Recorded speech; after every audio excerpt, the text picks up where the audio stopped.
let's talk about, let's get into it. Like I said, I think this is a topic that has some ties to what we're dealing with here in Denver, but I also do think it's part of a larger conversation because it's what people have always asked for, and now we don't really want it. Sunday Ticket. Sunday Ticket has finally been relinquished of its grip from DirecTV these last couple of years, and it is now being offered, made available through YouTube directly, or if you have a YouTube TV subscription. They also made an app just for Sunday Ticket available that you can download the app, and when you go in there, the interface is set up for you to find as many games as possible. Sunday Ticket, for those of you that don't know, offers every single out-of-market game with the exception, every single out-of-market NFL game, with the exception of those that are being nationally televised or, as we're going to get into here, nationally streamed. This year, NFL Sunday Ticket on YouTube and YouTube TV, as well as through their own app, will be offering a multi-view option that is fully customizable. 4 games at once. You can pick which 4 games you want to have on your screen displayed at one time. They also have a package that includes Red Zone. So that all sounds pretty great, right? Well, when you look at what the price model is, yeah, that takes a little bit of the lust out of it, right? $6.79 if you sign up today with YouTube TV, or through the app for NFL Sunday Ticket. Make that $7.39 if you get that Red Zone add-on that I was just talking about. This differs pretty heavily from when it was with DirecTV, in which situation NFL Sunday Ticket typically came out less than $400 when you added it on to your DirecTV plan. Now, of course, YouTube TV are still offering an early sign-up discount. If you would have signed up about a month ago, just about 4 weeks ago, the price for NFL Sunday Ticket through YouTube and YouTube TV was sitting at $479. So not all that much more than what we saw through DirecTV. However, we're seeing graphics like this starting to float around the internet. And really, I've seen this floating around since last month when Sunday Ticket was at that price that I had just kind of referred to. It's people adding up all the different ways that NFL games are going to be delivered this year through the different streaming platforms as well as on local television. So this is saying that in order for you to watch every single game in the NFL this year, it'll cost you over $1,300. And the breakdown for that is, for you to get your local TV package, $74.99 a month. ESPN Plus, $10.99 a month. Peacock, $5.99 a month. Amazon Prime, $8.99 a month. Netflix, $6.99 a month, which that's the lowest price I've seen for Netflix written down anywhere. And then adding NFL Sunday Ticket with Red Zone at $739.99. This estimate has you at $1,387.69 as a total cost to get every NFL game this season. That is slightly misleading, though. When you talk about something like that being outlined in that graphic of, in order to watch every game, this is what you've got to spend. Yeah, but that's saying I want to watch every single NFL game that's played this season from every team. Nobody does that. Like let's be honest, nobody does that. I think you have a leg to stand on for the argument of, in order to watch every nationally televised game, you'd have to spend a lot, get all these different streaming services. Sure, I think that's maybe a more realistic argument, but adding the $739.99 on there to get every single out-of-market game, I don't necessarily know if that's something that your average, not casual, solid Bronco fan. I don't know if every Bronco fan is signing up for Sunday Ticket, right? So I think that is a little bit misleading. But how did we arrive in the situation where we have graphics that look like that, where you have all these different options and everything that you need to cut out? How did we arrive at this? Truthfully, it was the cord cutters. The cord cutters got exactly what they wanted for years. For years. People have walked into their local cable distributor, called them over the phone, got online, and said, I want to buy things a la carte. I don't want to pay for all these packages. I only want the channels that I want, and that's all I want to pay for. Well, this is it, folks. This is what looks like paying for everything a la carte looks like. This is what it is. Everyone distributed out to different areas, and every channel, every streaming service having their own individual rights and not sharing. So this is exactly what everyone has wanted for years. What people said they wanted, which was to pay for things a la carte, most people didn't really understand the implications of what they were asking for, largely because they didn't really understand how what they were asking for worked. Let me explain it to you just a little bit at kind of a high level.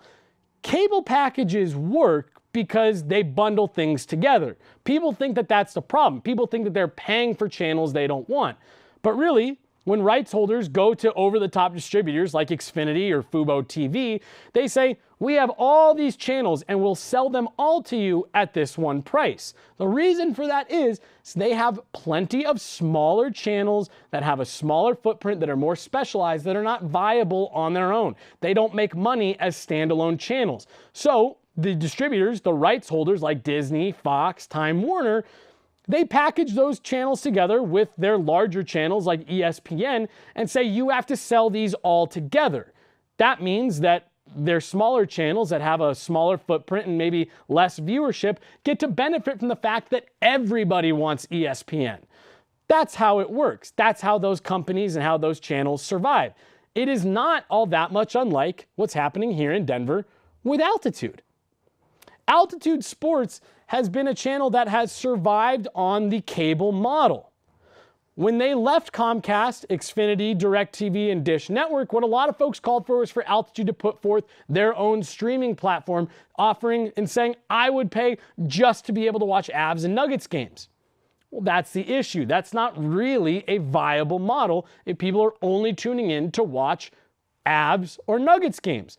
Altitude survived on the cable model.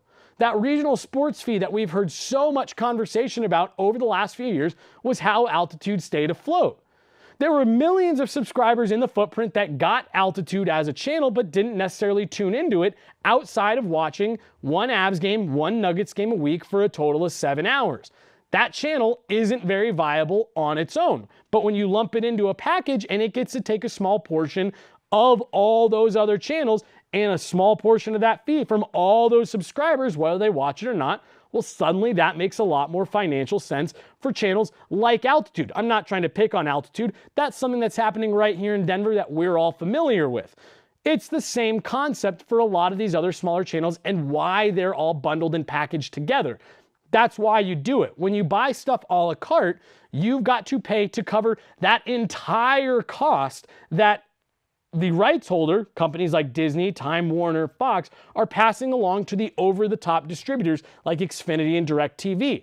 Xfinity and DirecTV do not own the rights to those channels or to that content. They have to buy them from the rights holders and the distributors. Of course, when they buy them, they pass those costs onto you, the consumer. That's how it all works. Those channels survive by being bundled together. When you split them out, you no longer have this situation where Altitude gets to benefit from 1.2 million subscribers that don't watch their channel, right? You're now solely relying on people watching your product. Remember a minute ago, we were talking about Sunday Ticket and how much cheaper it was on DirecTV. Well, that's because you had to have DirecTV in order to add Sunday Ticket. So yes, the cost of Sunday Ticket was less than $400, but that was in addition to your DirecTV bill that you were paying every month, which probably looked pretty similar to the cost total of when we added up all of those streaming services, if not maybe a little bit more. So when you're removing all of that from DirecTV and suddenly Sunday Ticket needs to stand on its own, yeah, I can understand why YouTube and YouTube TV would need to charge a little bit more for that. Suddenly, they're not getting the benefit of all these other DirecTV subscribers. No, they only get to benefit from the folks that are directly subscribed to NFL Sunday Ticket. Companies like Comcast, NBC Universal, they've kind of been ahead of this a little bit. They've understood for quite a while that this is where the market is going. Every time you've called your local Xfinity and said, gosh, I want to get this stuff bundled, why won't you bundle it for me? Comcast hasn't been ignoring all of that. They know that that's been what's being asked for, so that's why they introduced Peacock. Their own streaming service with a whole host of live channels that were available day one. And really what we just saw a couple weeks ago with their rollout of the Olympics was Comcast NBC saying, this is our future. You guys don't want cable anymore? Fine. We won't play the cable game. We'll play the streaming game if that's what everyone wants to play. But you have to understand, what that means is NBC, who owns the rights to the Olympics, eventually is not going to sell those rights out to any other networks or anyone else to show those types of highlights. And eventually they won't even be on standard cable networks. You will need to have their streaming service. Again, this is what the market asked for. Give me only the things I want, and that's what I want to pay for. So everybody who owns rights said, fine, we're going to hold on to the things that you want, and you can pay us for them instead of us sending them to an over-the-top distributor, bundling them together, and giving you the option to have several things at once. So what we all complained about, what consumers said we didn't want, is actually what we want. And Comcast NBC has actually seen a small swing back from cord cutters of people rebundling their cable and getting live television back because everyone has started to add up the cost of their streaming service and understanding, wow, I'm basically just paying for cable, except now I have to do it across 8 different platforms instead of everything being baked into my on-demand menu like Comcast and Xfinity have done. DirecTV is done, Dish Network is done. All of your apps, all of your things in one area, and especially on Xfinity, they've got a lot of that stuff baked into the menus. They understood what the consumer issue was, and they gave it to you. They gave you the solution you wanted with all those streaming services, but they've also found ways to say, yeah, this is why we've always done it this way. Venue sports was set to be a massive disruptor in this space. Think about everything that we were just talking about. These companies that you're seeing here on the screen, Disney, which owns ESPN, Fox Sports, and Time Warner Cable, have forever and ever and ever bundled these channels up and sent them to the over-the-top distributors. Well, with this breakout of all the different streaming services and all that, these three got together and said, well, hey, what if we cut out the middleman, stop selling the rights to these stuff to over-the-top distributors, and what if we just made our own bundle? Could keep costs down a little bit because we're not having to charge Xfinity, which then they have to turn around and upcharge their customer. We're just going to put the best of our products together and push them out into the world. I think that sounds great. But given everything we just talked about, I can understand why companies like Fubo or Comcast or DirecTV wouldn't like that, because as you'd notice, NBC and Peacock are not included in this graphic right here. These three companies understand Comcast has the large footprint with Xfinity and now an ever-growing footprint with Peacock, and they said, yeah, they don't really benefit from this. Let's cut the middleman out and just provide our own service. So again, I get why those types of distributors would be upset, especially Fubo, who launched the suit against Venue to keep this from going to launch this fall. Again, when these distributors and these rights holders have usually negotiated with companies like Fubo and Comcast, they will only offer them larger packages, despite what Fubo claims is that there's been several requests for smaller sports-only bundles, and those requests have been denied for years and years and years. What Fubo is alleging is that, well, hey, if you guys are going to offer this directly, we have to be offered this as well. I disagree. I don't get why Venue is being stopped here. Was Fubo not originally setting out to disrupt the marketplace?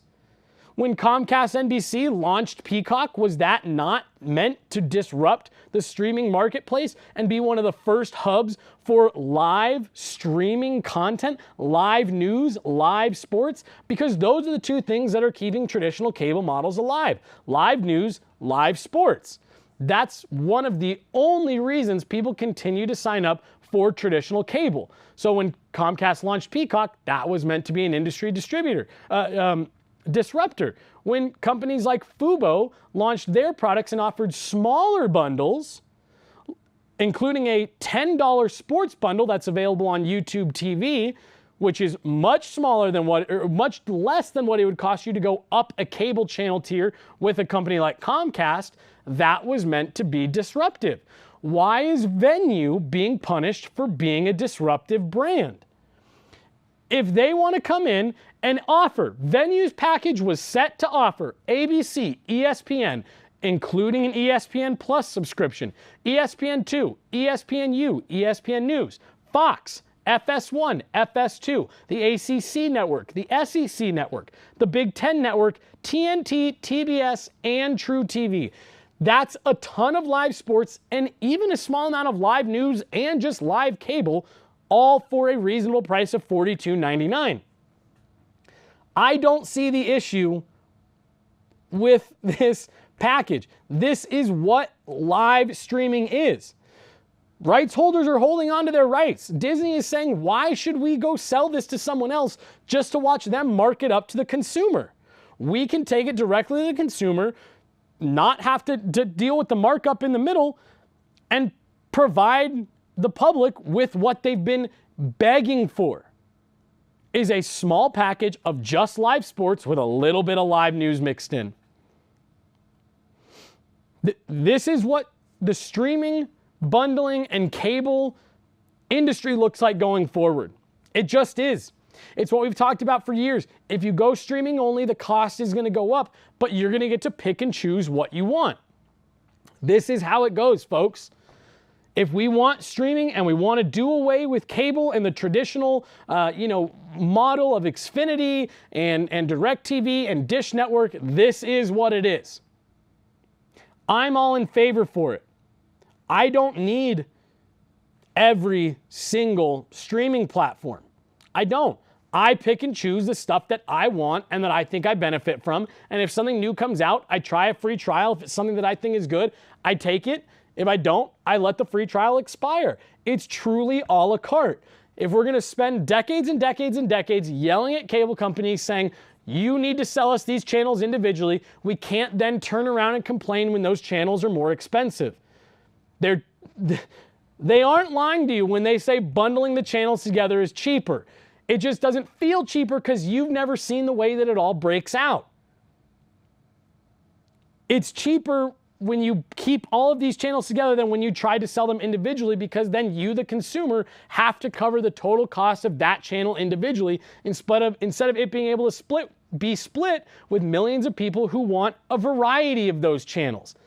This is what it is. And I think we need to stop fighting stuff. And I know you guys listening aren't the ones fighting Venue. You're probably as upset as I am that companies like Fubo are stopping Venue because it's the old model trying to stop us from moving forward. Fubo's set to disrupt an industry and is now trying to stop it from moving forward. I get where Fubo's coming from. They want to have an option. They want to have the option to offer packages like this. However, this is the reality of this market. When you own the rights to those products, you own the rights to those broadcasts, you can do what you want with them. And when the market says, please just deliver that straight to us, don't make me buy a large cable package with 200 channels I don't want, it's going to come out a little bit more expensive, but you're only going to get exactly what you want. I'm all in favor of this. I hope Fubo gets out of it what they want to get out of it, and I hope we can move forward with Venue Sports, and it'll lead to more products like this. I think Peacock is a product that is going to probably own a lot of the market space in the future, given their ability to infuse live into their streaming catalog in a way that's better than really what a lot of other platforms are doing.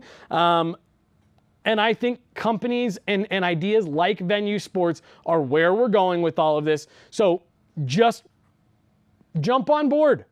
Jump on board with, hey, I'm going to shop for just what I want. And if you find yourself in a situation during football season where what you want is everything, just know that it's going to cost you a little bit to get everything. But also know you're not going to get 300 channels that you'll never watch to come with it.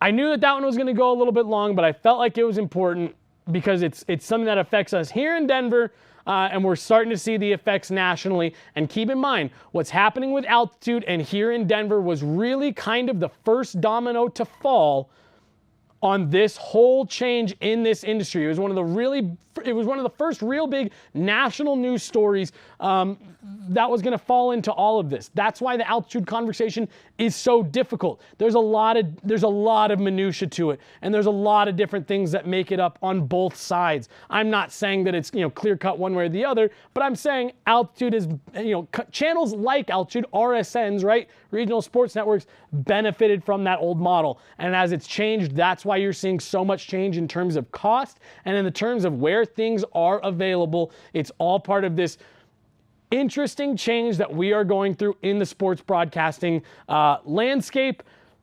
And like I said, I hope Venue Sports gets the green light and is able to push through soon.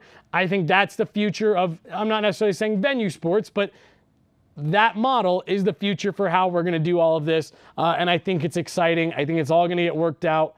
And I think it's going to be really good. I think it's going to be ultimately what's best for the consumers.